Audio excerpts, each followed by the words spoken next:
Governor గారి ప్రసంగానికి మనస్ఫూర్తిగా ధన్యవాదాలు తెలియజేస్తూ ఈ తీర్మానాన్ని బలపరుస్తున్నాను.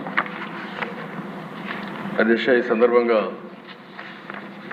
గవర్నర్ గారు ఒక కొటేషన్ స్వామి వివేకానంద చెప్పిన స్ఫూర్తిని తీసుకొచ్చారు. ఇది ఇక్కడుండే మనమే కాకుండా రాష్ట్రంలో ఉండే ప్రజానీకం మొత్తం, భారతీయులు మొత్తం కూడా ఆలోచించాల్సిన, ఇది ప్రపంచం కూడా ఆలోచించాల్సిన స్ఫూర్తిది. ఆయన రాసింది, మనం ఈ రోజున ఏ స్థితిలో ఉన్నామో దానికి మనమే బాధ్యులం. ముందు ముందు మనం ఎలా తయారు కావాలనుకుంటే అలా తయారయ్యే శక్తి మనలోనే ఉంది. మనం ఇంతవరకు ముందు చేసిన పనుల వల్ల మనం ఈ రోజున ఈ స్థితిలో ఉన్నాం. కాబట్టి నిస్సందేహంగా ఇప్పుడు మనం చేసే పనుల ద్వారా భవిష్యత్తులో మనం ఎలా తయారు కావాలంటే అలా తయారు చేసుకోవచ్చు. అందుచేత ఎలా పని చేయాలో మనం అర్థం చేసుకోవాలని స్వామి వివేకానంద గారు ఎప్పుడో చెప్పిన మాట మనకు, మన రాష్ట్రానికి కూడా వర్తిస్తుంది. దిశ ఇప్పుడే మిత్రులు పవన్ కళ్యాణ్ గారు చాలా స్పష్టంగా చెప్పారు. అధ్యక్ష, తెలుగు రాష్ట్రం, తెలుగు ప్రజానికం వివిధ సందర్భాల్లో అనేక ఇబ్బందులు పడ్డారు.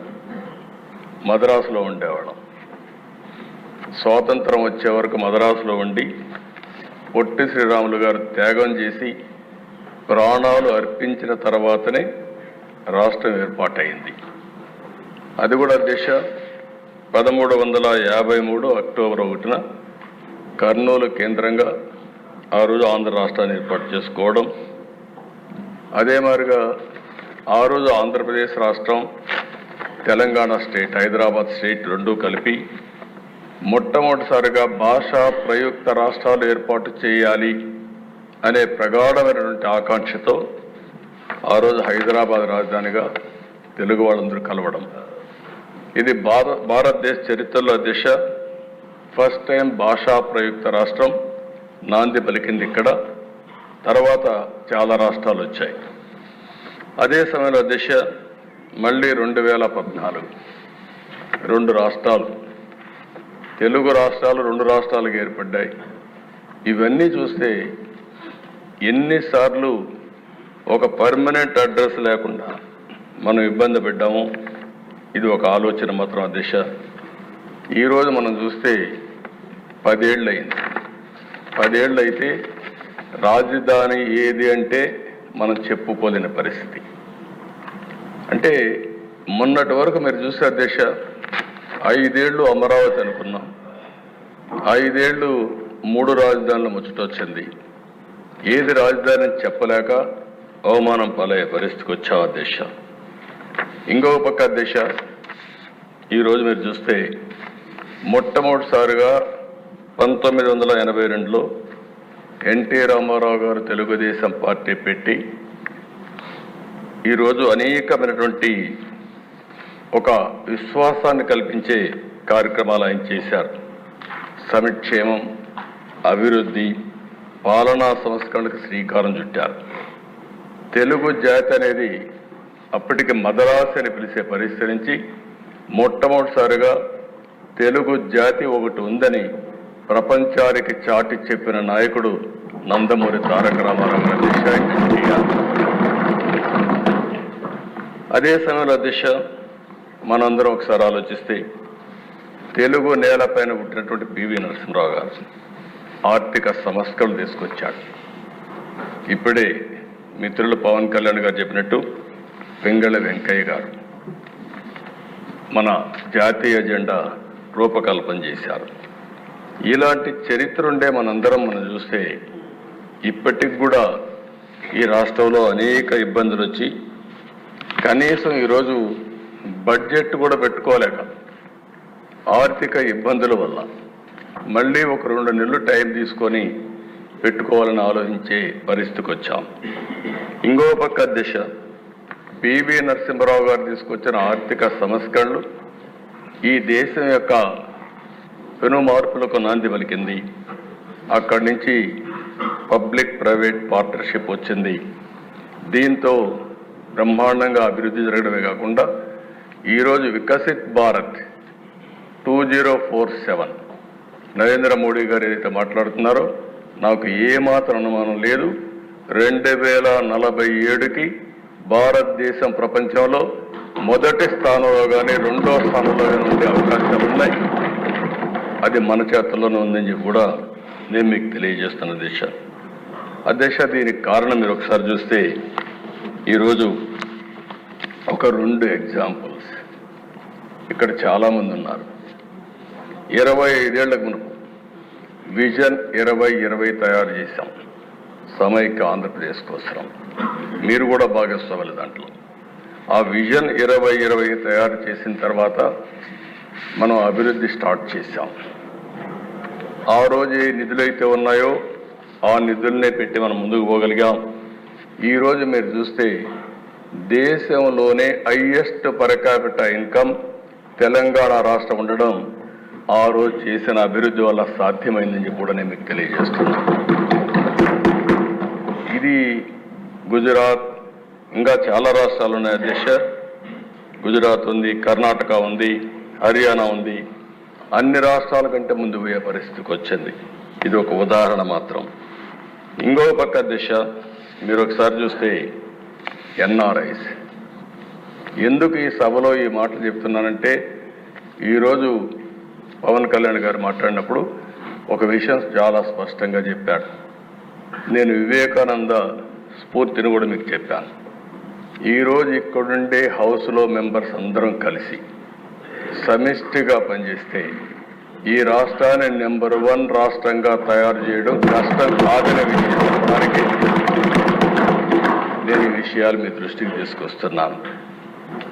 ఈరోజు మీరు చూస్తే అధ్యక్ష 25 ఏళ్ళు 30 ఏళ్ళకు మనకు ఆ రోజు ప్రభుత్వం ఐటీకి ప్రాధాన్యత ఇచ్చాం. అదే మరిగా భారతదేశం మొత్తం ఇండియన్స్ అంతా ఐటీ బాగా నేర్చుకునే పరిస్థితికి వచ్చారు. ఈరోజు మీరు చూస్తే మన వాళ్ళు ఇండియన్స్ 2 కోట్ల మంది 3 కోట్ల మంది విదేశాలకు వెళ్ళారు. అమెరికాకు చాలామంది వెళ్ళారు. అమెరికాలో చూస్తే అధ్యక్ష 25 ఏళ్ళు వచ్చిన మార్పు ఇండియన్ ఆరిజిన్ ఎవరైతే ఉన్నారో వీళ్ళ ఆదాయం తలసరి ఆదాయం $1,19,000. మన తర్వాత ఎవరైనా చూస్తే అధ్యక్ష తైవానీస్, వాళ్ళ ఆదాయం $95,700.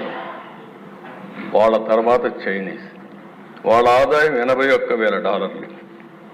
జపనీస్ 80,000, పాకిస్తానీ 70,000. ఈ విధంగా చూసుకుంటే అధ్యక్ష అమెరికాలో ఉండే నేటివ్ అమెరికన్స్ 65,900.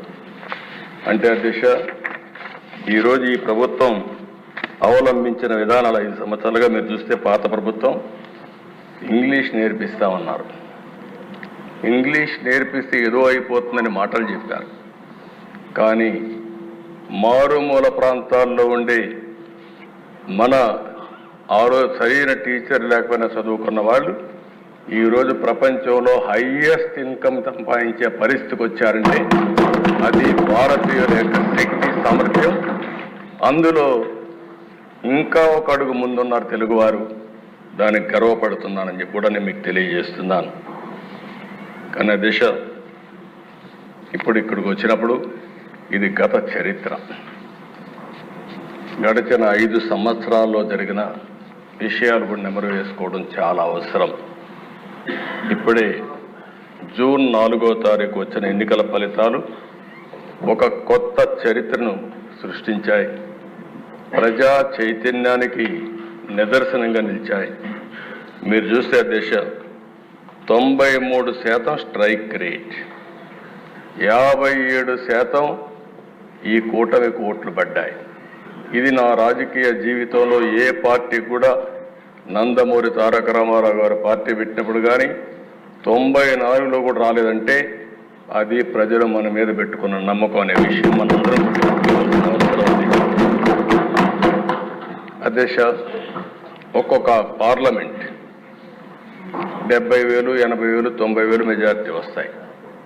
అలాంటిది 95,000 మెజారిటీ ఒక అసెంబ్లీలో వచ్చిందంటే నేను మనస్ఫూర్తిగా అభినందిస్తున్న. గాజువాకలో 95,000 మెజారిటీ అంటే దీన్ని చూసినప్పుడు చాలా ఆనందం, ఆశ్చర్యం వేస్తుంది. దీని వెనకాల కూడా దిశ చాలా శ్రమ ఉంది. ఒక్క విషయం మనం గుర్తుపెట్టుకోవాల్సిన అవసరం ఉంది. మిత్రులు పవన్ కళ్యాణ్ గారు ఇప్పుడే మాట్లాడారు. ఒక్కసారి రాష్ట్ర ప్రజానికం కానీ ఎలాంటి నమ్మకం కల్పించామంటే చాలా సఫర్ అయ్యాం. 2014లో కూడా కొత్త రాష్ట్రం, ఈ రాష్ట్రం అభివృద్ధి కావాలని ముందుకొచ్చి పోటీ చేయకుండా సపోర్ట్ చేసిన వ్యక్తి పవన్ కళ్యాణ్ గారు. సామాజిక బాధ్యత కోసం ఆలోచించారు, ముందుకొచ్చారు. తర్వాత దిశ మొన్న ఎలక్షన్లో ఆయన్ని మేము చూసినప్పుడు చాలా సమస్యలు వచ్చాయి. నన్ను అరెస్ట్ చేసినప్పుడు జైలుకు వచ్చి నన్ను పరామర్శించిన తర్వాత బయట వచ్చి ఆ క్లిష్ట సమయంలో ఏమాత్రం ఓటు డివైడ్ కావడానికి వీలు లేదు, రాష్ట్ర ప్రయోజనాల కోసం తెలుగుదేశం జనసేన కలిసి పోటీ చేస్తామని చెప్పిన మొదటి వ్యక్తి పవన్ కళ్యాణ్. అంటే ఇది ఒక సామాజిక బాధ్యతగా తీసుకున్నాను. రాజకీయంలో అరుదైన సంఘటన ఇది. ఇద్దరం కలిసిన తర్వాత బీజేపీ వారు కూడా ముందుకొచ్చారు, కేంద్ర నాయకత్వం. ముగ్గురం కలిసిన తర్వాత దిశ ఇది ఒక సునామీ. ఎవ్వరూ ఊహించిన సునామీ రాష్ట్రంలో వచ్చిందంటే ఎన్నికల్లో కూడా మనం తీసుకున్న నిర్ణయాల కారణం.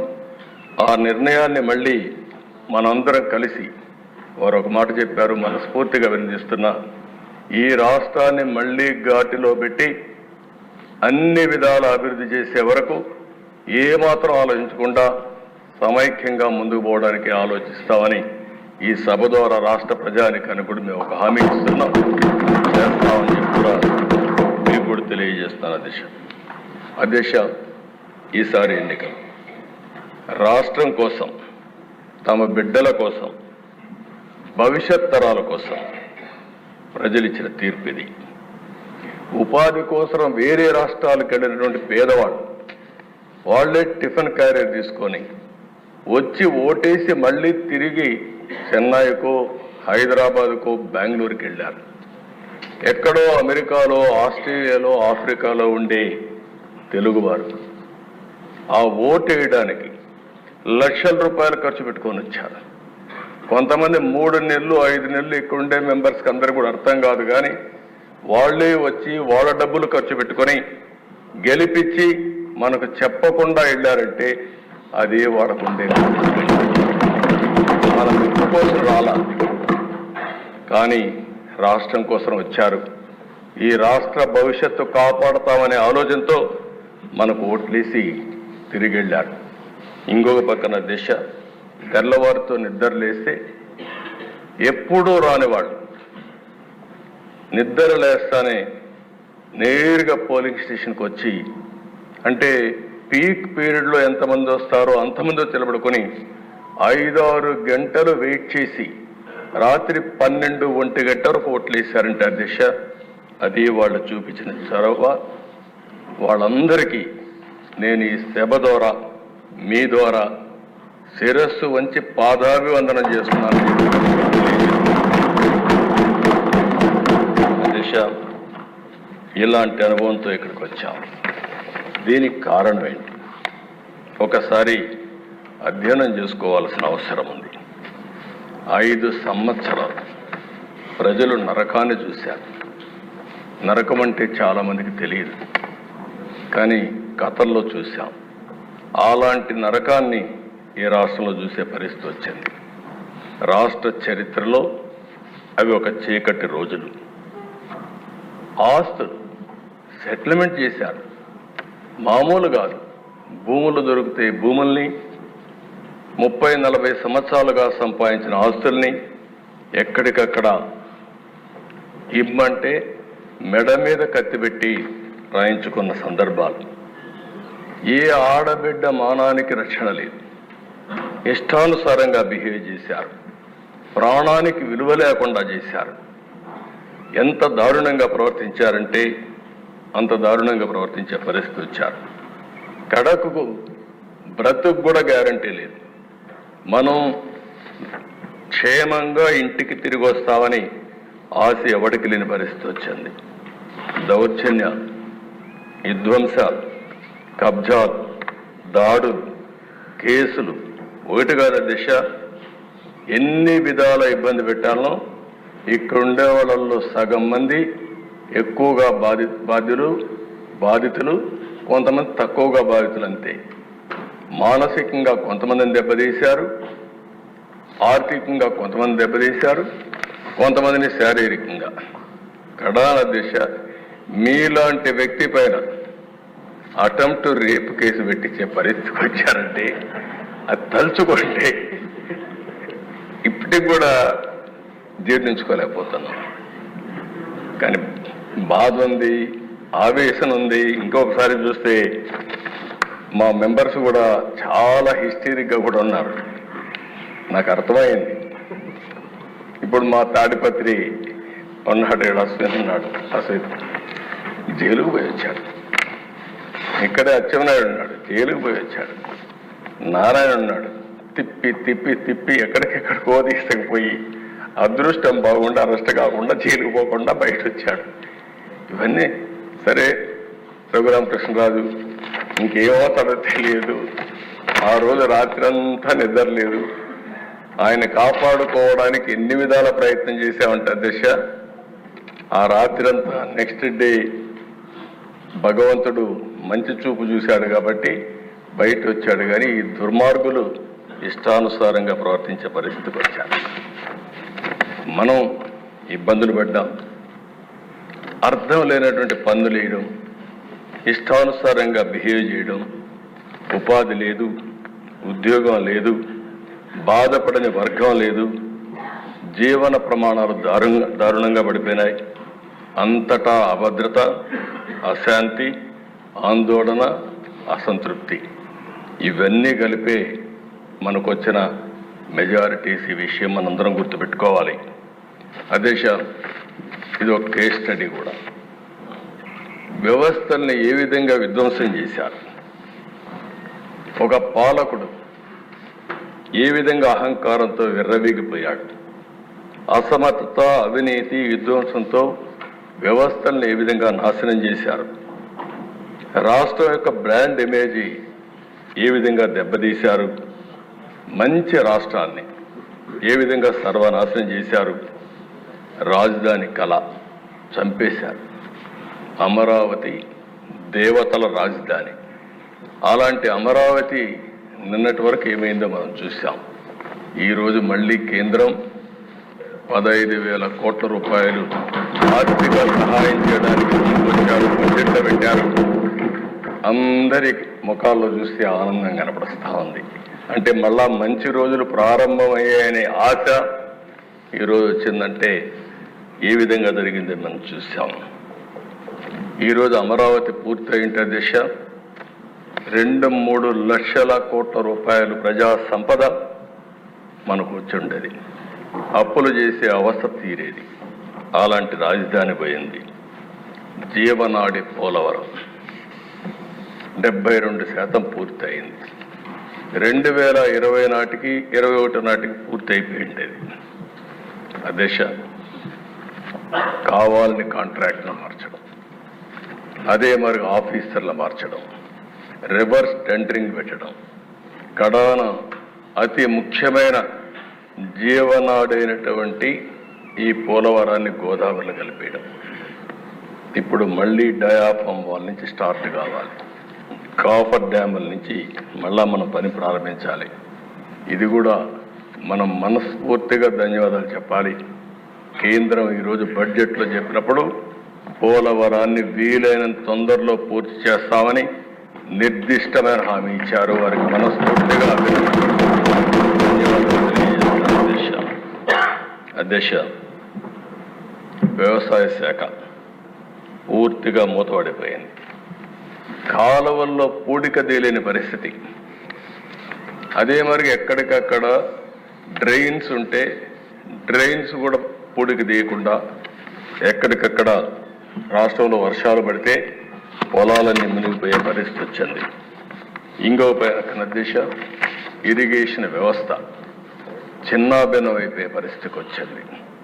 ఒక్క ప్రాజెక్ట్ పూర్తి కాలేదు. ఇంకో పక్కన చూస్తే ఉండే ప్రాజెక్టుల్లో గేట్స్ కూడా గ్రీస్ పెట్టలేని పరిస్థితి. కొన్ని ప్రాజెక్టులు మీరు చూస్తే అధ్యక్ష గేట్లు కొట్టుకొని పోతే ఆ గేట్లు కూడా పెట్టలేని పరిస్థితి. ఆ గేట్లు పెట్టడానికి అయ్యే డబ్బులు కూడా ఇవ్వలేని దుస్థితి. అలాంటి భయంకరమైనటువంటి పాలనలు మనం చూసాం. ఇంకొక పక్కన దేశ ప్రభుత్వ టెర్రరిజంతో పెట్టుబడులు పరారైపోవడం. నాకు అమర్ రాజా ఇండస్ట్రీస్ ఒకప్పుడు దేశ ఏదైతే అమర్ రాజా పెట్టారో వాళ్ళంతా ఒకటి ఆలోచించారు. చిత్తూరు జిల్లా మేము మా జిల్లాలో ఇండస్ట్రీ పెట్టాలని ఇండస్ట్రీ అతను పెడితే అతన్ని ఎన్ని విధాల ఇబ్బందులు పెట్టాలని ఇబ్బందులు పెట్టి ఇప్పుడు పెట్టుబడులు వేరే రాష్ట్రానికి పోయే పరిస్థితి వచ్చింది. అంటే సొంత రాష్ట్రంలో పుట్టిన పారిశ్రామికవేత్త కూడా పెట్టుబడి పెట్టలేని పరిస్థితి, పెట్టినా కాపాడుకోలేని పరిస్థితి వచ్చిందంటే అది ఆనాటి దుస్థితి. 24% నిరుద్యోగం. దేశంలోనే అతిపెద్ద నిరుద్యోగం ఉన్న రాష్ట్రం మన రాష్ట్రం అయ్యే పరిస్థితికి వచ్చింది. 5 ఏళ్లలో అధ్యక్ష విపరీతంగా క్రైమ్ రేటు పెరిగింది. దళితుల హత్యలు పెరిగిపోయినాయి. Door delivery. నిన్నే నాకు ఆశ్చర్యం వేసింది. ప్రజాస్వామ్యాన్ని కాపాడాలని చెప్పి ప్లేకార్డు పట్టుకొచ్చారు. ఏం చెప్పాలో అర్థం కాలేదు. ఆ డోర్ డెలివరీ చేసిన వ్యక్తి కూడా ప్లేకార్డు. ఇంకొక పక్క దిశ ఎమ్మెల్యేల దాడులు. అబ్దుల్ సలాం ఆ కుటుంబాన్ని నేను ఇప్పుడు కూడా మర్చిపోలేకపోతున్నా. ఎంత దిశ మనిషి చనిపోవాలనుకున్నాడు, బాధలు భరించలేక. చనిపోవాలనుకుంటే వీళ్ళు మాట్లాడే మాటలైన తర్వాత నువ్వు చనిపోవాలనుకున్నా నిన్ను ప్రశాంతంగా చనిపోని నీ భార్య ఉంటుంది, గుర్తుపెట్టుకో, ఏం చేస్తావు చేసి చూపించమంటే నేను చనిపోయిన తర్వాత నా భార్యని ఏం చేస్తారో అని ఆలోచించి భార్యాభర్త ఇద్దరు చనిపోవాలని ఆలోచించుకుని ఇద్దరం చనిపోవాలని మాట్లాడుకుని అప్పుడు మళ్ళీ ఆలోచించి మనం ఇద్దరం చనిపోతే ఈ ఇద్దరు పిల్లలు అనాథలైపోతారు, ఏం చేయాలని ఆలోచించినప్పుడు కాదు నలుగురం కూడా చనిపోవాలని నిర్ణయించుకుని నలుగురు వెళ్ళి రైల్వే ట్రాక్ మీద వాళ్ళిద్దరి పిల్లల్ని కట్టేసి ఆ ట్రాక్ కింద పడి బలవంతం మరణం చేసుకున్నారంటే అధ్యక్ష ఇది సాధ్యమే. ఎంత నిస్సహాయ స్థితి. ఈ విషయం మనం గుర్తుపెట్టుకోవాల్సిన అవసరం అది జరిగితే పరామర్శించినటువంటి ఆనాటి ముఖ్యమంత్రి నిన్న అదే పార్టీకి ఒకప్పుడు చెందిన 2 వ్యక్తులు ఈరోజు ఒక అతను వ్యక్తిగత కారణాల వల్ల చంపితే దాన్ని రాజకీయం చేస్తూ ఢిల్లీకి పోయి ఈరోజు ఈ సభకు రాకుండా సభకు వచ్చే ధైర్యం కూడా లేదు. అంటే చేసిన పనులు ఏమైనా ఉంటే చెప్పడానికి వస్తారు కానీ అది చేసే పరిస్థితి వచ్చారు. అధ్యక్ష డ్రైవర్ సుబ్రహ్మణ్యం, డాక్టర్ సుధాకర్ ఇప్పటికి కూడా జ్ఞాపకం. అధ్యక్ష సుధాకర్ ఏమడిగాడు? ఒక మాస్క్. మీ హాస్పిటల్ అధ్యక్ష నర్సీపట్నంలో పనిచేశాడు. One of the best doctor.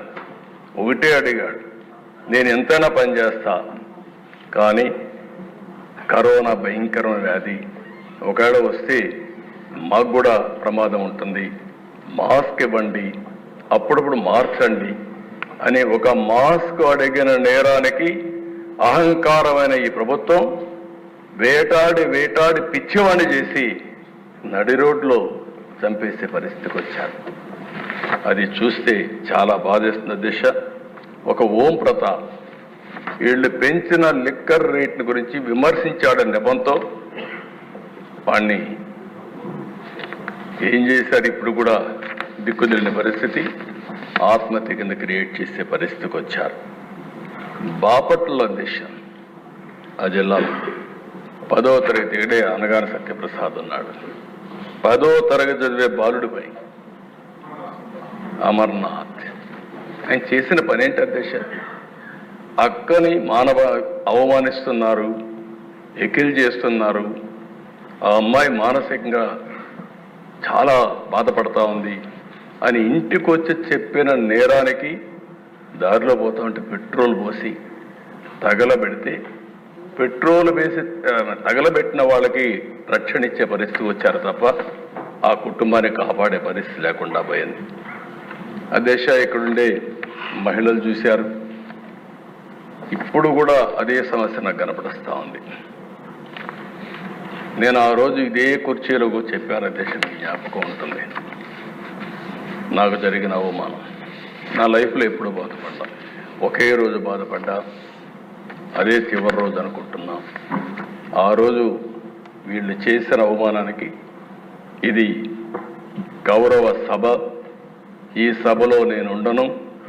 గౌరవ సభ చేసిన తర్వాత మళ్ళీ క్షేత్రస్థాయిలో గెలిచి ఈ సభలో అడుగు పెడతానని ఆ రోజు. ఇప్పుడు కూడా దశ నాకు జ్ఞాపకం. ఆ రోజు మైకు కూడా ఇవ్వాల, ఇట్ ఇస్ ఓన్లీ రికార్డ్. అక్కడి నుంచి ప్రజల్లోకి వెళ్ళాం, మళ్ళా తిరిగి ఇక్కడికి వచ్చాం. అధ్యక్ష ఇదే కాదు, ఎంతమంది ఆడబిడ్డల పైన, గౌరవంగా బ్రతికే ఆడబిడ్డల పైన ఎన్ని విధాలుగా సోషల్ మీడియాలో పోస్టింగ్స్ పెట్టారు, ఎన్ని విధాల అవమానం చేశారు, ఇప్పటికి కూడా ఎన్ని విధాల అవమానం చేస్తున్నారు. కడాన అధ్యక్ష ఒక రాజకీయ నాయకులపైన కానీ ఎమ్మెల్యేలుగా ఉండే వ్యక్తులపైన కడాన అధ్యక్ష ఎన్నిసార్లు పవన్ కళ్యాణ్ గారిని వ్యక్తిగతంగా విమర్శించారంటే మామూలుగా విమర్శించడం కాదు, ఫ్యామిలీ పరంగా విమర్శించడం, ఇలాంటివి చూసినప్పుడు చాలా బాధేస్తుంది దిశ. ఈరోజు కుటుంబ సభ్యులపైన నీచంగా మాట్లాడడం, ఇంకో పక్కన ఆ రాతలైతే భరించరాని రాతలు. మనం అందరం మనుషులం అధ్యక్ష. ఎప్పుడైనా సరే ఓసారి ఇష్టానుసారంగా ఇలాంటివి వచ్చినప్పుడు ఓసారి మనసు చాలా చివుక్కుమంటుంది, చాలా బాధ కలుగుతుంది. అలాంటి జరిగే పరిస్థితి వచ్చింది. ఇంకో పక్క దిశ అలాంటి అరాచక పాలన మీరు చూస్తే బాధితుల్నే నిందితులు చేశారు. తప్పు చేయలేదు వీళ్ళు, కానీ వీళ్ళే వాళ్ళు కొడతారు, తప్పుడు కేసు పెడతారు. అలాంటివి కూడా చేసే పరిస్థితి వచ్చారు. ఇంకొక పక్కన సిబిఐ కూడా పనిచేయలేని పరిస్థితి రాష్ట్రంలో. నేను అడుగుతున్నాను అధ్యక్ష, ఇప్పుడైనా సరే ఢిల్లీకి పోయారు, ఓ కిల్డ్ బాబాయ్, ఇది నా క్వశ్చన్ ఫస్ట్ అనేది, ఇప్పుడు అడుగుతున్నా మళ్ళీ, ఓ కిల్డ్ బాబాయ్ ఎవరు సమాధానం చెప్పారు? విజయ్ కుమార్ రాజు గారు, విష్ణుకుమార్ రాజు గారు, మీరు చెప్పాలి ఇప్పుడు. దీనికి సమాధానం దొరికే పరిస్థితి నియర్ ఫ్యూచర్లోనే ఉందా అని అడుగుతున్నా.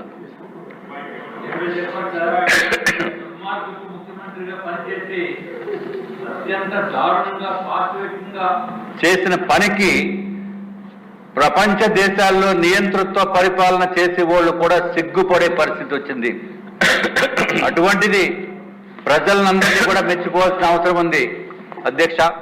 గౌరవ ముఖ్యమంత్రి గారిని, పవన్ కళ్యాణ్ గారిని, కూటమిని ఎన్నుకుని అత్యంత గొప్ప అవకాశం మళ్ళీ ఆంధ్ర రాష్ట్రాన్ని తిరిగి పురోగభివృద్ధిపై తీసుకుని వెళ్ళటానికి చేసిన నిర్ణయం ఆంధ్ర రాష్ట్ర ప్రజలందరికీ కూడా మరి ఒక్కసారి మీ ద్వారా కూడా నేను తెలియజేసుకుంటున్నాను అధ్యక్ష. అట్లాగే ఎంతో అద్భుతమైన పరిపాలన దక్షణ కలిగిన మీరు, అట్లాగే పవన్ కళ్యాణ్ గారు నిస్వార్థంతో రాజకీయాల్లోకి వచ్చి ఆంధ్ర రాష్ట్రాన్ని కాపాడాలనే ఉద్దేశంతో ముందుకు వచ్చినప్పుడు కేంద్రంలో ఉన్న భారతీయ జనతా పార్టీ పెద్దలు కూడా సానుకూలంగా స్పందించి మళ్ళీ మన ఆంధ్ర రాష్ట్రాన్ని పురోగభివృద్ధిపై తీసుకుని వెళ్ళి మంచి రోజులు తెలుగు జాతికి తీసుకుని వస్తాయని ఏమాత్రం సందేహం లేదు. గౌరవనీయులైన చంద్రబాబు నాయుడు గారు నాయకత్వంలో రాష్ట్ర ప్రజలకి, ప్రపంచంలో ఉన్న ప్రతి తెలుగు వారికి పూర్తి విశ్వాసం ఉంది అధ్యక్ష. అట్లాగే ఇంకొక విషయం కూడా గౌరవ ముఖ్యమంత్రి గారి ద్వారా ప్రజలకి కూడా చెప్పవలసిన అవసరం ఉంది. దుర్మార్గపు ప్రభుత్వం వైఎస్ఆర్సీపీ ప్రభుత్వానికి కూడా 40% మంది ఓట్లు వేశారంటే వాళ్ళు అన్నం తిని పోసారా, లేకపోతే మనసుతోటి ఆలోచించి ఓటు వేశారా, ఏ విధంగా ఓటు వేశారా అనేది మాకైతే అర్థం కావటం లేదు అధ్యక్ష. ఇది కూడా ఓటు హక్కు వినియోగించుకోవటం ప్రతి ఒక్కరి హక్కు. కానీ ఓటు ఒక మంచికి ఓటు వేయాలి, ఒక చెడుని దూరంగా పెట్టాలని చెప్పి 5 సంవత్సరాల పరిపాలన చూసిన తర్వాత కూడా వాళ్ళు ఈ విధంగా చేయటం అనేది ఒక్కసారి ఆలోచించవలసిన అవసరం ఉంది అధ్యక్ష. అది కూడా మీ ద్వారా గౌరవ ముఖ్యమంత్రి గారి ద్వారా రాష్ట్ర ప్రజలకి తెలియచేయవలసిన అవసరం ఉంది అధ్యక్ష. ముఖ్యమంత్రి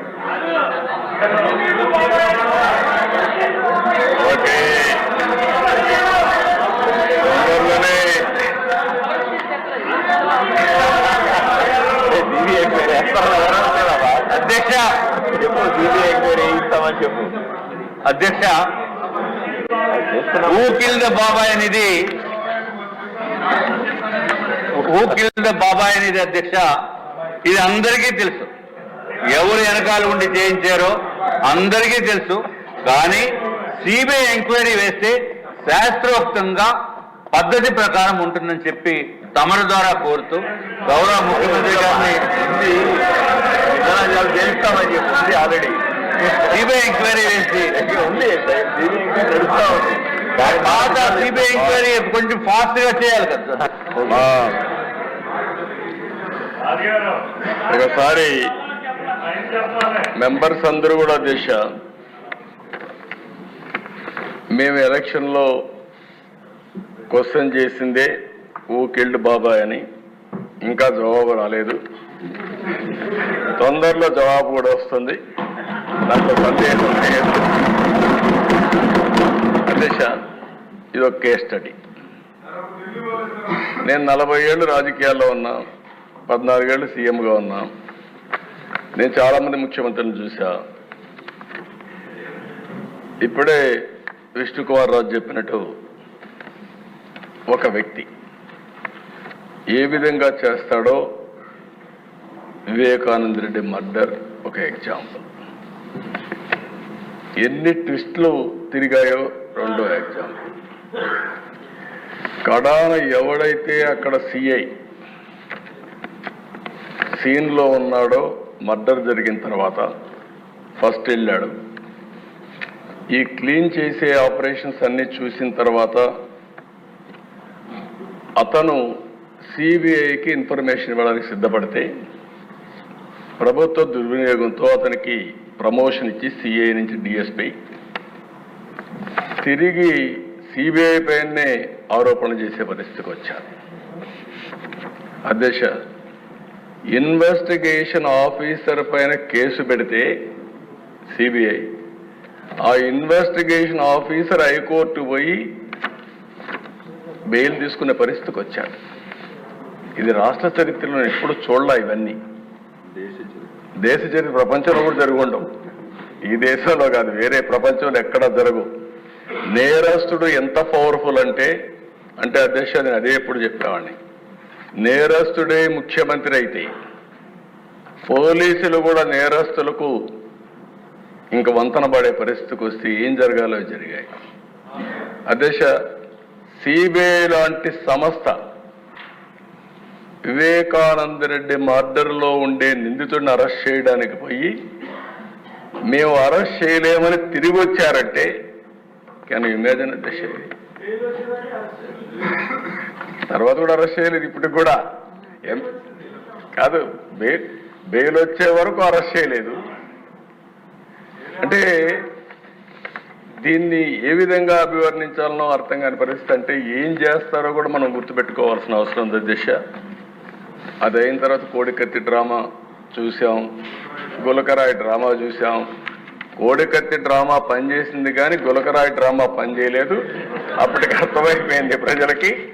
అందుకే మొత్తం వన్ సైడ్గా ఓట్లేసే పరిస్థితికి వచ్చారు. అధ్యక్ష, ఒక వ్యక్తి ధనదాహంతో ఎక్కడ చూసినా అవినీతి. నేను దీన్ని 41,000 కోట్ల రూపాయల అవినీతి జరిగిందని సిబిఐ ఛార్జ్షీట్ వేశారు. కనీసం అది చూసిన తర్వాత మారతారని చెప్పి ఆలోచిస్తే డబ్బుల పిచ్చతో ఈ రాష్ట్రంలో ఏమేం చేశారో మీరు చూస్తే ప్రజలకు వచ్చే, ప్రభుత్వానికి వచ్చే ఆదాయం మొత్తం 5 సంవత్సరాల్లో దోపిడీ జరిగింది. ఇసుక, మద్యం, మైనింగ్, భూములు, సెటిల్మెంట్లు, లక్షల కోట్ల రూపాయలు దోపిడీ జరిగే పరిస్థితి వచ్చింది. అసమర్థ నిర్ణయాలతో అభివృద్ధి లేక ఆర్థిక వ్యవస్థ పూర్తిగా చిన్నాభిన్నం అయిపోయింది.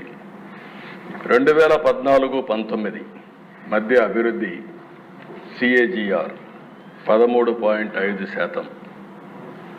2019 నుంచి యథేచ్ఛగా జరిగిన విధ్వంసం వల్ల వృద్ధి రేటు బాగా పడిపోయింది. ఎప్పుడు కూడా క్యాపిటల్ ఎక్స్పెండిచర్ పెడితే దానివల్ల ప్రభుత్వ ఆస్తులు వస్తాయి, ఆదాయం పెరుగుతుంది. ఆ ఆదాయం వల్ల సంక్షేమ కార్యక్రమాలు చేస్తాం. అలాంటిది మూలధనాన్ని 60% తగ్గించేశారు. అంటే 40% పెట్టే పరిస్థితికి వచ్చారు. జలవనరులపై 56% తగ్గిపోయింది. అధ్యక్ష, రోడ్లపైన 85%. అంటే మొత్తం రోడ్లు ఈరోజు చూస్తే ఈ ప్రభుత్వానికి ఒక సవాలుగా మారింది. తప్పకుండా మళ్ళీ రోడ్లు బాగు చేసే బాధ్యత మనందరం తీసుకోవాల్సిన అవసరం ఉంది. తీసుకుంటాం, అది జరుగుతుంది. అదే మరి అధ్యక్ష, రెవెన్యూ సమ్మిళిత వార్షిక వృద్ధి రేటు 12.8% నుంచి 8.1%కు తగ్గిపోయింది. మూలధన వృద్ధి, వ్యయం వృద్ధి 26.4 నుంచి, అంటే క్యాపిటల్ ఎక్స్పెండిచర్ 3.4%కు తగ్గిపోయింది. 1% ఎక్కువ ఉండేవాళ్ళందరూ గుర్తుపెట్టుకోవాలి. 1% గ్రోత్ రేట్ 15,000 కోట్ల రూపాయలు ప్రభుత్వానికి ఆదాయం వస్తుంది. ఈరోజు 10% గ్రోత్ రేట్ ఉంటే దాన్ని 15% చేస్తే 5% అయితే 75,000 కోట్ల రూపాయలు ప్రభుత్వానికి ఆదాయం వచ్చే పరిస్థితి వస్తుంది. అలాంటిది పెద్ద ఎత్తున అభివృద్ధి తగ్గిపోయే పరిస్థితి వచ్చింది. ఇంకొక పక్కన అధ్యక్ష, ఈరోజు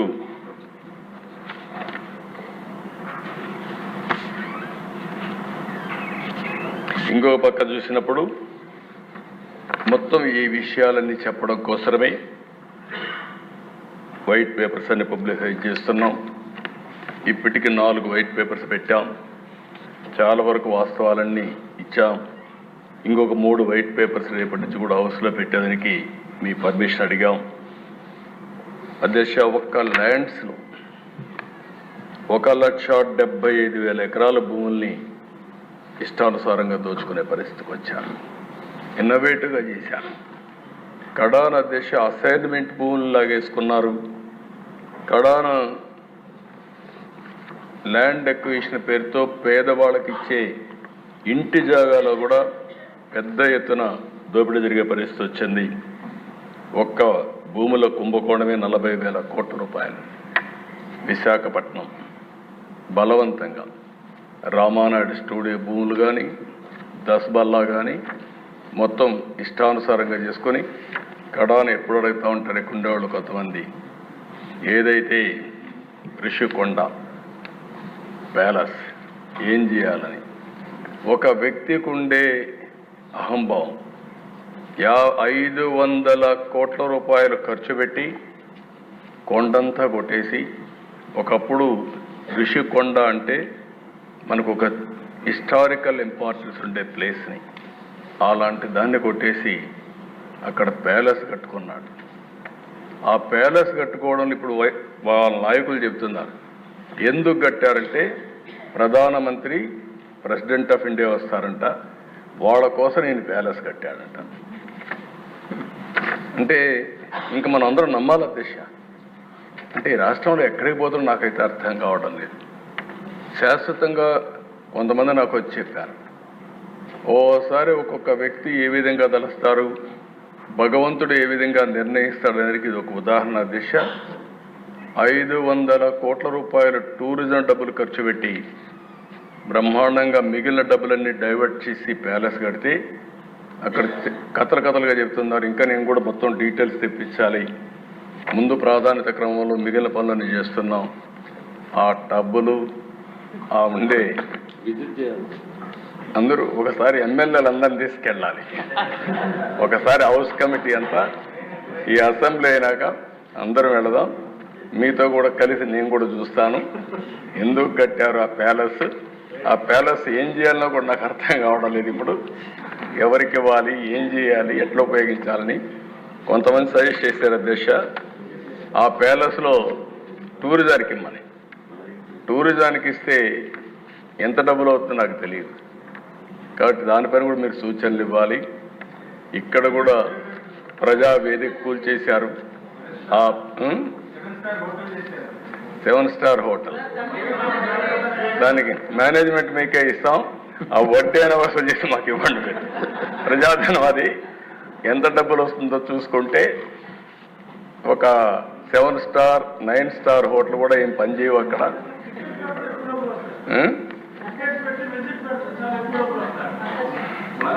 ఆ ఓనర్షిప్ మీకే ఇస్తాం, చేసి మాకు వసూలు చేసి ఇవ్వండి, కనీసం దాని మీద పెట్టుబడి అని. అంటే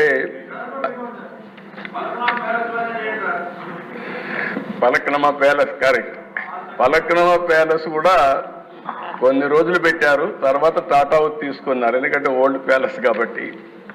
ఏదేమైనా అది కూడా నేనే అప్పట్లో దోహదం చేశాం, ప్రజలకు ఉపయోగపడుతుందని. మీరు కూడా ఆలోచించండి. 2 విషయాలు నాకు సజెషన్స్ ఇచ్చారు. ప్రజావేదిక కూల్చారు, అక్కడనే డెబ్రిస్ కూడా తీయలేదు. అందరూ చెప్పింది దీన్ని తీయద్దండి, ఇక్కడి నుంచే అమరావతి కక్షగా అభివృద్ధి చేయడానికి ముందుకు పోదాం, ఇది ఇట్లే ఉండాలని చెప్పారు. తప్పకుండా అట్లే పెట్టడానికి ప్రయత్నం చేస్తాం. ఇది కూడా రిషికొండ మీద ఉండే ప్యాలెస్ని ఏం చేయాలో మీరు కూడా ఆలోచించండి. దాన్ని కూడా శాశ్వతంగా మనం ఏం చేయాలో ప్రజలకు కూడా పెట్టే పరిస్థితిని చేద్దాం. అంటే ఆ దిశ ఇది చూసిన తర్వాత ఒక విద్యుత్ రంగంలో 1,29,000 కోట్ల రూపాయల అప్పులు ఉన్నాయి. ఒక్క మైనింగ్ డిపార్ట్మెంట్ 20,000 కోట్ల రూపాయలు దోచుకున్నారు.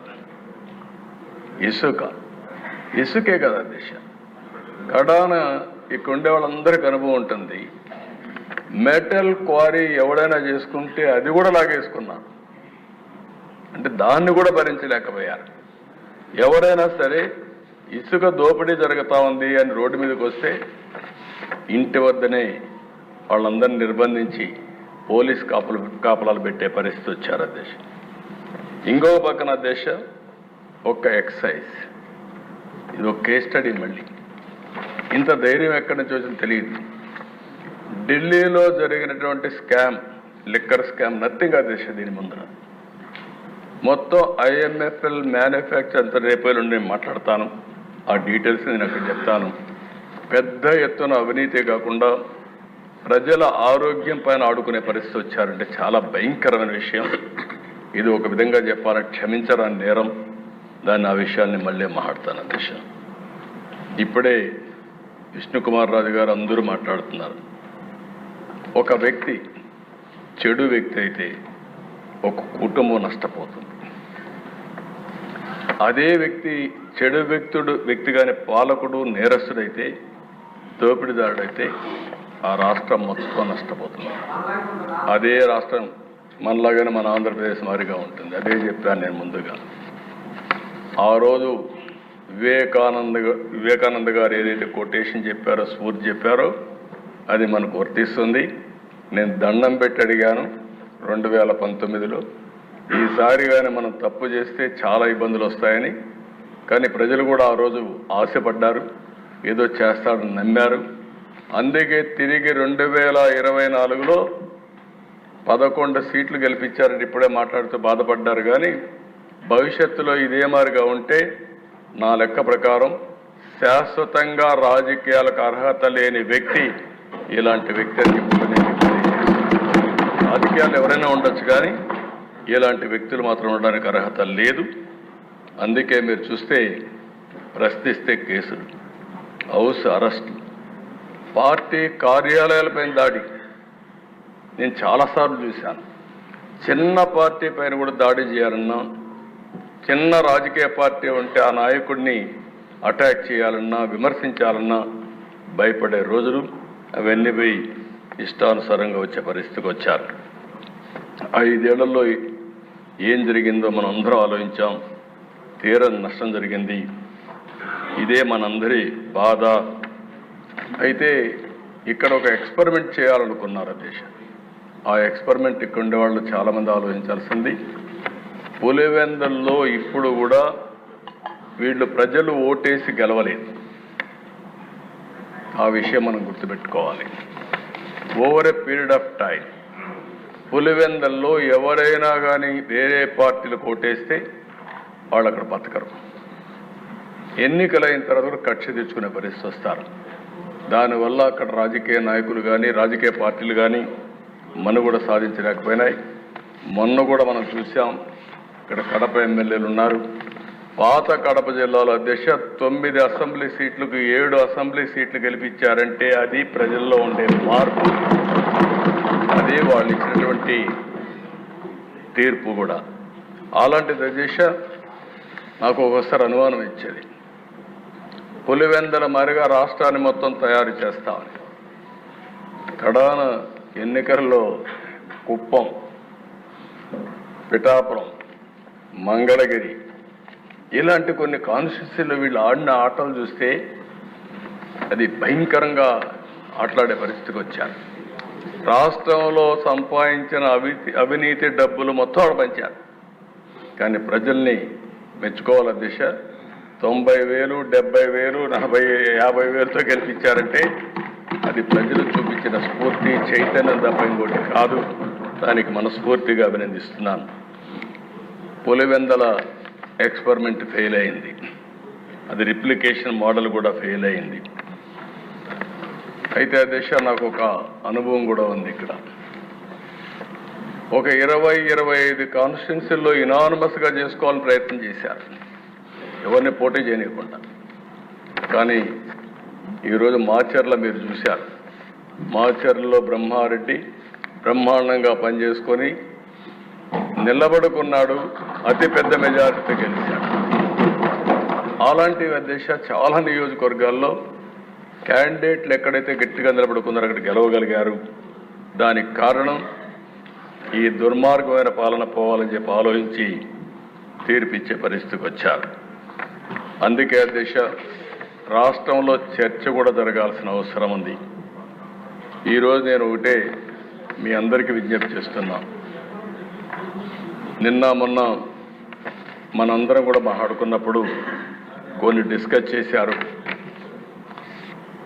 నేను నా రాజకీయ జీవితాల దిశ ఇంతవరకు ఎప్పుడు కూడా హత్యకు మళ్ళీ సమాధానం హత్య అనేది నా ఉద్దేశం కాదు. ఎప్పుడైతే కక్షకు మనం పోతామో అక్కడి నుంచి ఇది రావణాసుడి కష్టమారిగా తయారవుతుంది. నేను ఇక్కడ తప్పు చేసిన వ్యక్తుల్ని ఎట్టి పరిస్థితుల్లో వదిలిపెట్టాం. తప్పు చేసిన వాళ్ళని చట్టపరంగా శిక్షిస్తాం, దాంట్లో సందేహమే లేదు. కానీ చట్టాన్ని మన చేతుల్లోకి తీసుకుని మేము కూడా ప్రతీకారం తీర్చుకుంటామంటే మాత్రం చాలా సమస్యలు వస్తాయి. నేను అందుకే ఇక్కడే మెంబర్స్ అందరినీ ఒకటే కోరుతున్నా, రాష్ట్రంలో హింసకు తావులేదు. అయితే అదే సమయంలో నేరగాళ్లకు ఒకే హెచ్చరిక చేస్తున్నా, మొన్నటి వరకు అధికారం అండతో నేరాలు ఘోరాలు చేశారు, ఇక సాగవని గట్టిగా ఈ సభ ద్వారా హెచ్చరిస్తున్నానని చెప్పి కూడా నేను తెలియజేస్తున్నాను. రాజకీయ ముసుగులో నేరాలు చేయడం, ఒకప్పుడు తీవ్రవాదుల సమస్య చాలా ఈజీగా పరిష్కారం చేశాం. ముఠా నాయకుల సమస్య నాకు కొద్దిగా ఇబ్బంది కలిగింది. ఎందుకంటే ముఠా నాయకులు ఉన్నప్పుడు అధ్యక్ష, అవతల వాళ్ళు ముఠా నాయకులు అండలు తీసుకున్నప్పుడు యువతల వాళ్ళు కూడా కొద్దిగా గట్టిగా లేకపోతే పోటీ కూడా ఇవ్వలేవని ఫైట్ చేసేవాళ్ళు. నేను ఒకటే చెప్పాను మా పార్టీ వాళ్ళకి, తప్పదు, మనందరం కూడా ముఠాలు తుదముట్టించాల్సిన అవసరం ఉంది, గట్టిగా ఉంటామని మన పార్టీ వాళ్ళని కూడా నేను అరెస్ట్ చేసి ముఠాలని పూర్తిగా రూపుమాపిన చరిత్ర తెలుగుదేశం పార్టీదని చెప్పి కూడా నేను మీకు తెలియజేస్తున్నాను. ఎవరైతే మత కలహాలను కూడా పూర్తిగా కంట్రోల్ చేశాం. ఈరోజు పెద్ద సవాల్ అధ్యక్ష మనందరికీ, రాజకీయ పార్టీలో ఉండే వాళ్లే రౌడీలైతే, రాజకీయ పార్టీల నేతలే నేర చరిత్రలైతే రాజకీయాలు అండగా తయారవుతాయి. బయట గొడవ చేస్తారు, బయట హత్యలు చేస్తారు, ఆ నేరం మన మీద వేస్తారు, లోపల వచ్చి గొడవ చేస్తారు. ఇది చాలా ప్రమాదకరమైన ఇది. నిన్న నాకు ఒక సవాల్ వస్తే నేను చూశాను అధ్యక్ష, మదనపల్లి ఆర్డీఓ ఆఫీస్ ఫైల్స్ తగలబెట్టారు. అంత మునుపు ఎన్నికల్లో రిజల్ట్స్ రాలేదు.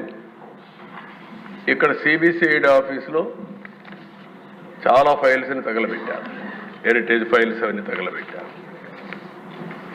తర్వాత ఎన్నికలైన తర్వాత పిసిసిబి పొల్యూషన్ కంట్రోల్ బోర్డ్ ఫైల్స్ తీసుకుపోయి ఆ ఫైల్స్ తీసుకొచ్చి కరకట్ట పైన తగలబెడతా ఉంటే ఆ విలేజర్స్ చూసి తరుముకుంటే పారిపోయారు.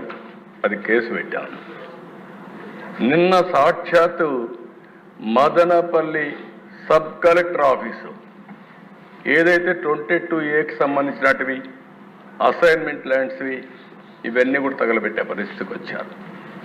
నేను నిన్న ఒకటే చెప్పాను, ఇప్పటి వరకు లీనియంట్గా ఉన్నాం, చట్ట ప్రకారం యాక్ట్ చేస్తున్నాం, కానీ వీళ్లకు కరెక్ట్గా అర్థం కావడం లేదని చెప్పి డీజీపీని సిబిసిఐడిని ఉన్న పడంగా నా హెలికాప్టర్ ఇచ్చి ఇమ్మీడియట్గా వెళ్ళండి, ఎట్టి పరిస్థితిలో ఏం జరిగిందో వాస్తవాలు కనుక్కొని సాయంత్రం లోపల నాకు చెప్పమని ఆదేశాలు ఇచ్చా. వెళ్ళారు అధ్యక్ష. వాళ్ళు చెప్పింది అయితే ప్రైమా ఫేసి ఇది షార్ట్ సర్క్యూట్ కాదు, ఫైల్స్ డెలిబరేట్గా కాల్చారని చెప్పి చెప్తున్నారు. ఎంక్వైరీ చేస్తాం, యాక్షన్ తీసుకుంటామని చెప్పి కూడా నేను మీకు తెలియజేస్తున్నా. నేను ఒకటే ఈరోజు ఈ సభ ద్వారా హామీ ఇస్తున్నాను అధ్యక్ష, రాష్ట్రంలో ఉండే ప్రజలకు కూడా విజ్ఞప్తి చేస్తున్నాం. డ్రగ్స్ కానీ, గంజాయి కానీ, మద్యం కానీ విచ్చలవిడిగా పెరిగిపోయినాయి. దీన్ని పూర్తిగా ఎక్కడికక్కడ అరికట్టవలసిన బాధ్యత మన పైన ఉంది. దీనివల్ల నేరాలు ఘోరాలు విపరీతంగా పెరిగిపోయే పరిస్థితి వచ్చింది. అందుకే నేను చాలా స్పష్టంగా ఈరోజు చెప్తున్నా, ఏ చిన్న తప్పు చేసినా ఎక్కడ జరిగినా దాన్ని ఉక్కు పాదంతో అణిచివేయడం ఈ ప్రభుత్వం యొక్క సంకల్పం. అది చేస్తామని మరొకసారి ఈ సభ ద్వారా హామీ ఇస్తున్నాను. అధ్యక్ష, నేను చూశాను, మీరు వచ్చారు, గౌరవంగా గవర్నర్ని రిసీవ్ చేసుకుంటున్నాం. ప్రజాస్వామ్యంలో ప్రొటెస్ట్ చేయడం తప్పులేదు. నేను 5 ఏళ్లు మాచర్లకు పోలేకపోయా. ఆత్మకూరులో ఉన్న పళంగా కొన్ని కుటుంబాలను బయట పంపిస్తే వాళ్ళ ఊరికి పోయి పరామర్శించడానికి నాకు 5 సంవత్సరాలు సాధ్యం కాలేదు. వినుకొండలో హత్య జరిగిందంటే ఆనాటి ముఖ్యమంత్రి పోతే ఇక్కడ ఎవరు అబ్జెక్షన్ చెప్పాల.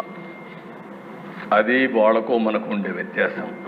ప్రజాస్వామ్య పద్ధతిలో వాళ్ళు ఏం చేసినా నేను ఎక్కడ అబ్జెక్షన్ చేయను అధ్యక్ష. నిన్న అక్కడికి వస్తే గవర్నర్ వస్తూ ఉంటే అప్పుడే వచ్చి గవర్నర్ వచ్చే సమయంలో ఆయనకు అడ్డం పడాలని ప్రయత్నం చేస్తున్నారంటే అది ఏ విధంగా సంస్కారం అయితే నాకు అర్థం కాలేదు అధ్యక్ష. అదే మరి నేను ఒకటి హామీ ఇస్తున్నా, ఫేక్ రాజకీయాలను సహించాం, అబద్ధాలు చెప్పి రాజకీయం చేయాలంటే ఉపేక్షించాం. 31 మందిని చంపారన్నారు. 31 మంది పేర్లు ఇమ్మంటే పేర్లు ఇవ్వకుండా 31 మందిని చంపేశారు. ఎవరు వాళ్ళు? 36 36 మంది పేర్లు లేకుండా 36. ఏమంటారు? ఆ పరిస్థితి రానిలే, అదే లాస్ట్. మీరు గుర్తుపెట్టుకోవాలి, అదే కడపటిది కావాలి. ఆ రోజు కూడా నేను చూశాను, నిద్రలేశాను సీఎంగా. సాక్షి స్క్రోలింగ్ వచ్చింది. ఆ స్క్రోలింగ్లో వివేకానంద రెడ్డి హార్ట్ అటాక్, గుండెపోటుతో చనిపోయాడు, అయ్యో పాపం అని నేను కూడా బాధపడ్డా. అంటే ఒక ముఖ్యమంత్రిని కూడా మభ్య పెట్టగలిగారు. ఈరోజు రాష్ట్ర ప్రజానీకం గుర్తుపెట్టుకోవాల్సిన అవసరం ఉంది. అక్కడి నుంచి మార్నింగ్ రాలేదు, ఫ్లైట్స్ ఉన్న ఎలక్షన్ల ముందు హెలికాప్టర్ రాకుండా, ఫ్లైట్లో రాకుండా బై రోడ్డు వచ్చారు. ఆ డ్రామాలన్నీ నేను చెప్పదలుచుకోలేదు. అంటే సాయంత్రం వచ్చారు, మాట మార్చేశారు. నెక్స్ట్ డే నారాసుర రక్త చరిత్ర, నా చేతిలో కత్తి. అంటే అధ్యక్ష, అలాంటివన్నీ చేసి నాటకాలు ఆడే పరిస్థితికి వచ్చారు. ఏదేమైనా ఇలాంటి సమస్యలన్నిటికీ ఒకటే మార్గం, ప్రజా చైతన్యం, ప్రజల్ని అప్రమత్తం చేయడం తప్ప వేరే మార్గం లేదు. తప్పకుండా నేను ఒకటే చెప్తున్నా, ఫేక్ రాజకీయాలు సహించాం. ఎవరి బెదిరింపులకు భయపడే పరిస్థితిలో ఈ ప్రభుత్వం లేదని మరొకసారి హెచ్చరిస్తున్నా, గట్టిగా చెప్తున్నా. లా అండ్ ఆర్డర్ పరిరక్షిస్తాం. లా అండ్ ఆర్డర్ని ఎవరు వైలేట్ చేసినా, ఎవరు వాళ్ళ చేతుల్లో తీసుకోవాలన్నా వాళ్ళందరినీ నిర్మోహమాటంగా హ్యాండిల్ చేస్తాం.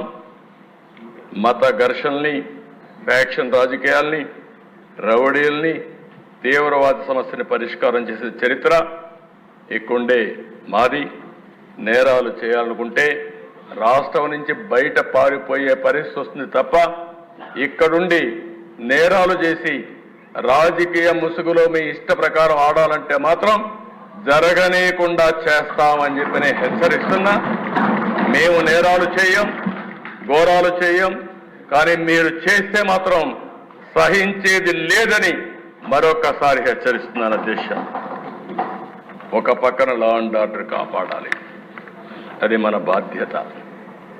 ఇంకొక పక్కన మళ్ళీ రాష్ట్రంలో ఆంధ్రప్రదేశ్ బ్రాండ్ని ప్రమోట్ చేసుకోవాలి. 2014 తర్వాత అనేక సమస్యలు ఈరోజు మనకు వచ్చాయి. పెట్టుబడులు పెట్టే పరిస్థితులు లేరు, చాలామంది పారిపోయారు. ఇప్పుడిప్పుడు వాళ్ళందరిని అడుగుతున్నాం, రమ్మంటున్నాం. కొంతమంది రావడానికి కూడా ముందుకు వచ్చినా ఇంకా సమస్యలు ఉన్నాయి. ఈ సమస్యల్లో మీరు చూస్తే 10 లక్షల కోట్ల రూపాయలు పైన అప్పులున్నాయి అధ్యక్ష. 10 లక్షల కోట్ల రూపాయలు అప్పులకు సర్వీసింగ్ చేయాలి, అప్పు కట్టాలి, వడ్డీ కట్టాలి. మళ్ళీ మనం అభివృద్ధి కార్యక్రమాలు చేయాల్సిన అవసరం ఉంది.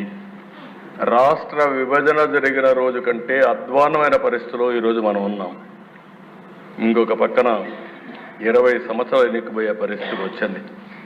అట్లని చెప్పి భయపడి పారిపోవడానికి ఈ కూటమి సిద్ధంగా లేదు. నేను కానీ, పవన్ కళ్యాణ్ గారు కానీ, బీజేపీ కానీ మళ్ళీ రాష్ట్రాన్ని రీకన్స్ట్రక్ట్ చేసే బాధ్యత, రీబిల్డ్ చేసే బాధ్యత తీసుకుంటాం, చేస్తామని చెప్పి కూడా నేను మీకు తెలియజేస్తున్నా. పరిపాలన గాడిన పెడతాం, రాష్ట్రాన్ని నిలబెడతాం, పునర్నిర్మాణం చేస్తాం. ఈరోజు ఒక్కొక్క ఇటుగా పేర్చుకుంటూ వస్తాం. ఏదైతే ప్రజలు మన మీద యాస్పిరేషన్స్ పెట్టుకున్నారో, భారీ ఆశలు పెట్టుకున్నారో, ఆశల్ని, ఆకాంక్షల్ని నెరవేర్చే బాధ్యత తీసుకుంటాం. అదే మరి అధ్యక్ష, ఈరోజు మేము చూస్తే, నేను ఇంత మునిపే పవన్ కళ్యాణ్ గారు కూడా ఒక మాట చెప్పారు, చాలా మంచి మాట కూడా. మనం ఎవ్వరం కూడా ఇక్కడుండే ఎమ్మెల్యేలు అందరం కూడా గుర్తుపెట్టుకోవాల్సింది, ప్రజలు మనం ఇంత మురుమారిగా ఏదో పెత్తందారి వ్యవస్థ కాదు, మన ఇష్ట ప్రకారం మనం చేయడానికి. నేను అందుకనే మా వాళ్ళని చాలా స్పష్టంగా అడుగుతున్నా, ఇప్పుడు కూడా మళ్ళీ అపీల్ చేస్తున్నా పోలీసులు కూడా. నేను ఎక్కడైనా పోతే సెక్యూరిటీ కోసం ఒక్క నిమిషం మీరు ట్రాఫిక్ ఆపి పంపించండి. ఒకవేళ కాదు అంటే నేను కూడా ఒక 5 నిమిషాలు లేట్ అయినా పర్వాలేదు, నేను ఉంటాను తప్ప ముఖ్యమంత్రి వచ్చాడని హంగామా చేసి మళ్ళా పరదాలు కట్టడం, చెట్లు నరికేయడం, ఎక్కడికక్కడ రెడ్ కార్పెట్లు వేయడం ఇవి ఎక్కడా చేయొద్దని విజ్ఞప్తి చేస్తున్నా. చెట్లు నరికేయడం, ఇంకో పక్కన షాపులు మూసేయడం, స్కూల్స్ మూసేయడం, ఆ స్కూల్ బస్సులన్నీ పంపించడం, హౌస్ అరెస్టులు చేయడం, అక్కడ పోతే అన్ని పార్టీ వాళ్ళని హౌస్ అరెస్టులు చేసి ఎవరిని రోడ్డు మీదకి రాకుండా చేయడం. ఏం పర్వాలేదు, నా మీద ఒక రాయి వేసినా భరించడానికి సిద్ధంగా ఉన్నా. ఆ భరింపు ప్రజా తీర్పుకు, ప్రజా ఒక రివోల్ట్కి దోహదం చేసే విధంగా చేస్తాను తప్ప భయపడే పరిస్థితి ఉండదు. కాబట్టి ఎవ్వరు కూడా అలాంటి చేయొద్దని చెప్పి కోరుతున్నా. మా ఎమ్మెల్యే చెప్పిన దిశ అది ఏంటో ఆశ్చర్యం, నాకు అది అర్థం కాదు. ఎందుకు ఆ పైశాచిక ఆనందం కూడా నాకు అర్థం కాదు. హెలికాప్టర్ పైన పోతుంది, రోడ్డు అంతా బంద్, అంటే చెట్లు నరికేయడం, అంటే పైన పోయి హెలికాప్టర్ కూడా చెట్లు అడ్డం వచ్చాయి. ఆ దిశ చాలా జరిగాయి. ఏదేమైనా ఈ రాష్ట్రంలో మళ్ళీ మనం గుర్తుపెట్టుకోవాల్సింది, సహజ వనరులు ఎక్కువ ఉండే రాష్ట్రం ఆంధ్రప్రదేశ్ రాష్ట్రం. సమర్థులైన ప్రజానీకం ఉండే రాష్ట్రమే రాష్ట్రం. అదృష్టమో దురదృష్టమో తెలియదు కానీ ఈ రాష్ట్రంలో మాత్రం మనం ఏమీ చేయలేకపోతున్నాం. రాష్ట్రం బయట పోతే మాత్రం మనకు తిరుగులేదు. ఏ జిల్లాకు, ఏ రాష్ట్రానికి పోయినా మన వాళ్ళే ఉంటారు, ఏ దేశానికి పోయినా మన వాళ్ళే ఉంటారు. అదే నా ఆలోచన. మళ్ళీ తిరిగి అలాంటి పరిస్థితి ఈ రాష్ట్రం రావాలి. ఈ రాష్ట్రంలో ఉండే ప్రజానీకం ఒక సమర్థవంతమైన ప్రజానీకంగా మనం చేసుకోవాల్సిన అవసరం ఉంది. 974 కిలోమీటర్ల తీర ప్రాంతం ఉంది. ఎవ్వరికీ లేని అదృష్టం ఇది. పోర్ట్లు, ఎయిర్పోర్ట్లు నిర్మాణం చేసుకోవాలి. పోర్ట్ లెడ్ ఎకానమీకి ముందుకు పోవాలి. లాజిస్టిక్స్ హబ్గా చేసుకోవాల్సిన అవసరం ఉంది. అయితే ఆ దిశ రాత్రికి రాత్రే ఇవన్నీ అయిపోతాయని నేను చెప్పలేను, కానీ కష్టపడితే అసాధ్యం కాదు. ఈరోజు దిశ మొట్టమొదటిసారిగా మా కూటమి, నేను కానీ పవన్ కళ్యాణ్ గారు కానీ బీజేపీ లీడర్స్ కానీ ఢిల్లీకి పోయినప్పుడు చాలా స్పష్టంగా రిక్వెస్ట్ చేశాం. అందుకే మొట్టమొదటిసారిగా 5 సంవత్సరాల తర్వాత మీరు చూస్తే కేంద్ర బడ్జెట్లో ఆంధ్రప్రదేశ్ రాష్ట్రానికి తగిన గుర్తింపు వచ్చింది. దీంతో ఒక నమ్మకం పెరిగే పరిస్థితికి వచ్చింది. అమరావతి క్యాపిటల్కి special finance support multilateral development agency ద్వారా దగ్గర ఒక 15,000 కోట్ల రూపాయలు ఇవ్వడానికి కేంద్రం ప్రతిపాదన పెట్టింది. ఈరోజే బడ్జెట్లో కూడా ఫైనాన్స్ మినిస్టర్ గారు చాలా స్పష్టంగా చెప్పారు. రెండవ దిశ పోలవరం. ఏదైతే ఈ దుస్థితికి కారణం ఇప్పుడిప్పుడే రిపోర్ట్ కూడా ఇచ్చారు. ఆ రిపోర్ట్ ప్రకారం ప్యారలల్ డయాఫామ్ వాల్ కట్టాలని, దాన్ని రిపేర్లు చేస్తే కుదరదని చెప్పి ఇచ్చారు. అది కూడా పూర్తి చేస్తే వీలైనంత తొందరలో మేము పూర్తి చేస్తాం పోలవరం అని కేంద్రం ముందుకు వచ్చింది. దీనికి మనస్ఫూర్తిగా ధన్యవాదాలు తెలియజేసుకుంటున్నా.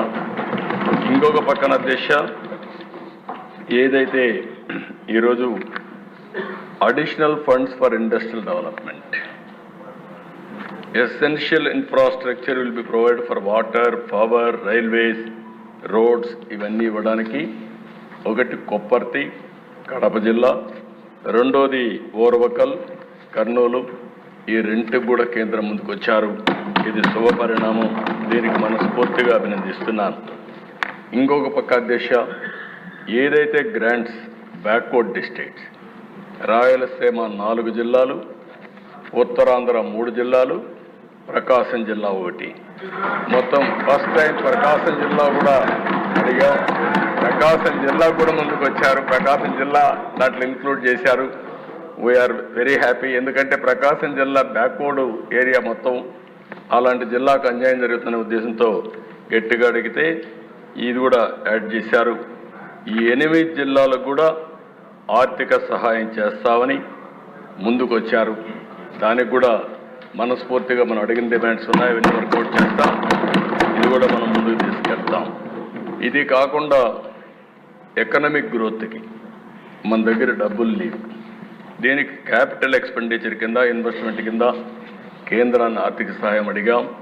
దానికి కూడా ముందుకొచ్చారు అధ్యక్ష. దానికి కూడా మనస్ఫూర్తిగా ఈ సభ ద్వారా కేంద్రానికి ధన్యవాదాలు, కృతజ్ఞతలు తెలియజేస్తున్నాను. బిగినింగ్ మాత్రం వెంటిలేటర్ పై నుండి ఆంధ్రప్రదేశ్ రాష్ట్ర ఆర్థిక వ్యవస్థకి ఇప్పుడు ఆక్సిజన్ ఇచ్చారు. ఇది ఆక్సిజన్ మాత్రమే, ఇది ప్రారంభం మాత్రమే. ఇక్కడి నుంచి మనం కూడా కష్టపడాలి, కేంద్రం సహకరించాలి. ఈ రెండో తీసుకొని మనం ముందుకు పోవాల్సిన అవసరం ఉంది. అదే మరిగా దశ ఈరోజు మీరు చూస్తే కేంద్రం కూడా ఒక బడ్జెట్ పెట్టారు. చాలా పాజిటివ్గా ఒక ప్రోగ్రెస్ పాలసీ తీసుకొచ్చారు. వికసిత్ భారత్ 2047 ఒక నిర్దిష్టమైన లక్ష్యాలతో ముందుకు పోతున్నారు. తప్పకుండా నరేంద్ర మోడీ గారి నాయకత్వంలో ఈ దేశం ప్రపంచంలోనే ఒక అగ్రదేశంగా తయారవుతున్న దాంట్లో అనుమానం లేదు.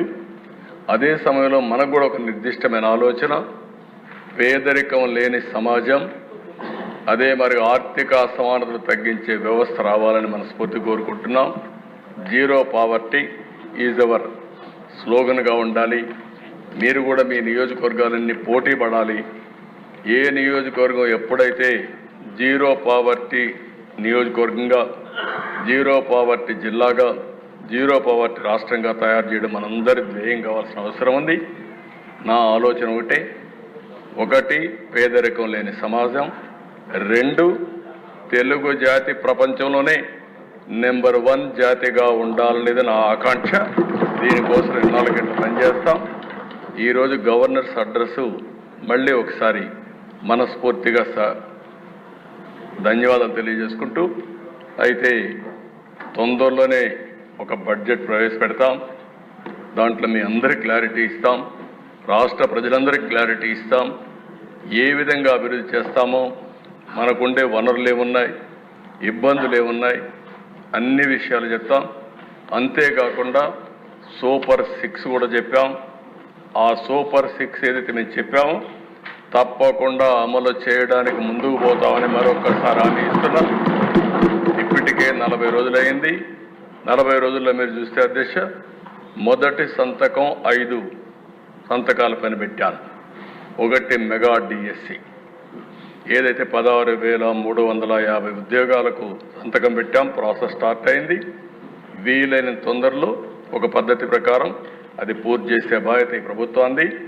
అదే మరి పెన్షన్స్ ఏమాత్రం ఒక్క నిమిషం ఆలోచించకుండా 4,000 రూపాయలు, 3,000 రూపాయలు ఉండే పింఛన్ 4,000 రూపాయలు. ఎవరైతే ఫిజికల్లీ ఛాలెంజ్ ఉన్నారో వాళ్ళందరికీ 3,000 నుంచి 6,000 రూపాయలు. అదే మరి ఒకేసారి ప్రతి ఒక్క ఇంటికి అసాధ్యమన్నారు సచివాలయ సిబ్బంది, పని చేయలేరని చెప్పారు. కానీ ఇది సాధ్యమని నిరూపించి ఒకే రోజు పెన్షన్లు ఇచ్చిన ఘనత కూడా ఈ ఎన్డీఏ ప్రభుత్వాన్ని. అది కూడా పూర్తి చేశాం. ఇంకొక పక్కన అధ్యక్ష, అన్నా క్యాంటీన్ 5 రూపాయలకే అన్నం పెట్టే కార్యక్రమం ఆగస్టు 15 నుంచి కనీసం 100 క్యాంటీన్లో ప్రారంభమవుతుంది. మిగిలినటన్ని కూడా మళ్ళా రోల్అవుట్ చేస్తాం. ఇదే కాకుండా అధ్యక్ష, స్కిల్ సెన్సస్ దేశంలో ఎక్కడా చేయని విధంగా ఒకరోజు నేను పవన్ కళ్యాణ్ గారు ఒక మీటింగ్కి వెళ్తున్నాను. ఆ రోజు మాటల్లో వచ్చినప్పుడు వారు ఒక మాట అన్నారు, ఎందుకు మనం స్కిల్ సెన్సస్ చేయకూడదని అడిగారు. నేను ఇమ్మీడియట్గా ఆయన చెప్పంగానే is a very good idea, ఇప్పుడే అనౌన్స్ చేస్తానని ఆ మీటింగ్లో అనౌన్స్ చేశాను. అక్కడి నుంచి స్కిల్ సెన్సస్ కూడా సంతకం పెట్టాం. ఇవేవైతే 5 సంతకాలు పెట్టామో ఆ 5 ల్యాండ్ టైటిలింగ్ యాక్ట్, ఇది భయంకరమైన యాక్ట్. ఈరోజు రేపు మీరు చర్చిస్తారు. ఈరోజు ఇంట్రడ్యూస్ చేశారు, రేపు చర్చ చేస్తారు. ఒక దుర్మార్గుడు అధికారంలోకి వస్తే ప్రజల ఆస్తులకు కూడా ఏ విధంగా రక్షణ ఉండదో ఈ ల్యాండ్ టైటిలింగ్ యాక్ట్ అనేది ఒక ఉదాహరణ. ప్రజల్లో ఆ అపోహలు వచ్చే పరిస్థితికి వచ్చింది.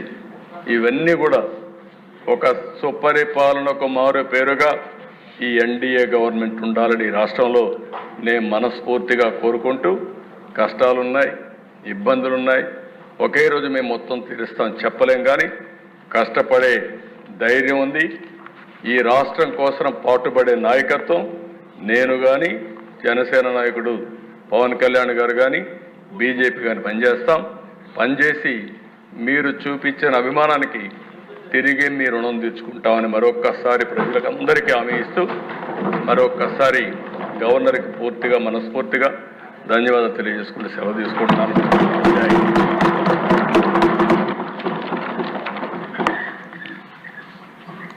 శ్రీ కాలువ శ్రీనివాసులు గారు ప్రతిపాదించిన శ్రీమతి గౌతు శిరీష గారు బలపరిచిన తీర్మానం సభ సమక్షంలో ఉంది.